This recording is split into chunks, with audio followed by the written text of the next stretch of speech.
Good morning SGTV students, I am Daljeet your Hindi teacher. Welcome to Hindi class. प्यारे बच्चों, हम कारक पढ़ रहे हैं।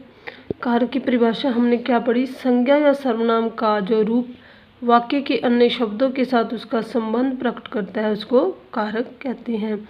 हिंदी में कारक 8 होते हैं। उनके नाम और चिन्ह इस प्रकार हैं। कर्ता कारक, इसका चिन्ह है ने।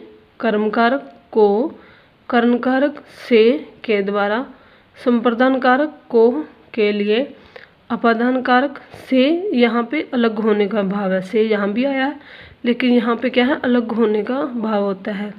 संबंध कारक का, की, के, रारी, रे। अधिकरण कारक में, पर।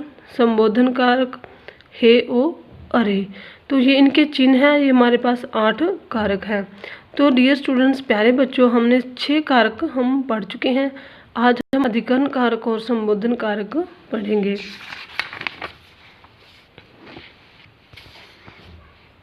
अधिकरण कारक संज्ञा या सर्वनाम के जिस रूप से क्रिया के आधार अथवा स्थान या समय का बोध हो उसे अधिकरण कारक कहते हैं।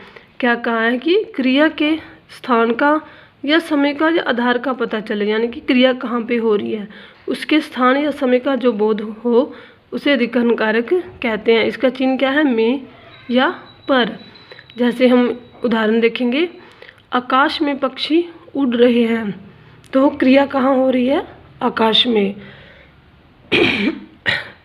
आकाश में पक्षी उड़ रहे हैं, क्रिया कहाँ हो रही है? आकाश में। हमें स्थान का पता चला कि क्रिया कहाँ पे हो रही है? आकाश में क्रिया हो रही है। तो अधिकरण कारक में क्या होता है? जहाँ स्थान और समय का बोध हो उसे अधिकरण कारक कहते हैं। जैसे पेड़ पर तोता बैठा है, तोता कहाँ बैठा है? पेड़ पर। तो हमें पता चल रहा है कि क्रिया कहाँ हो रही है, कि पेड़ पर क्रिया हो रही है। तो जहाँ पर क्या होता है, स्थान या समय का बोध हो उसे अधिकरण कारक कहते हैं। जैसे नेक्स्ट है हमारे पास संबोधन कारक।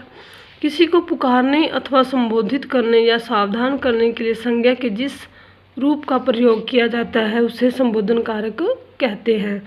किसी को पुकारने, संबोधित करने या सावधान करने के लिए संज्ञा के जिस रूप का प्रयोग होता है उसको संबोधन कारक कहते हैं। इसके चिन्ह हैं हे, अरे, ओ। जैसे हम उदाहरण देखें, हे प्रभु हमारी रक्षा करो। भगवान को पुकार रहे हैं हम कि हमारी रक्षा करो। ओ लड़के उधर मत जाओ।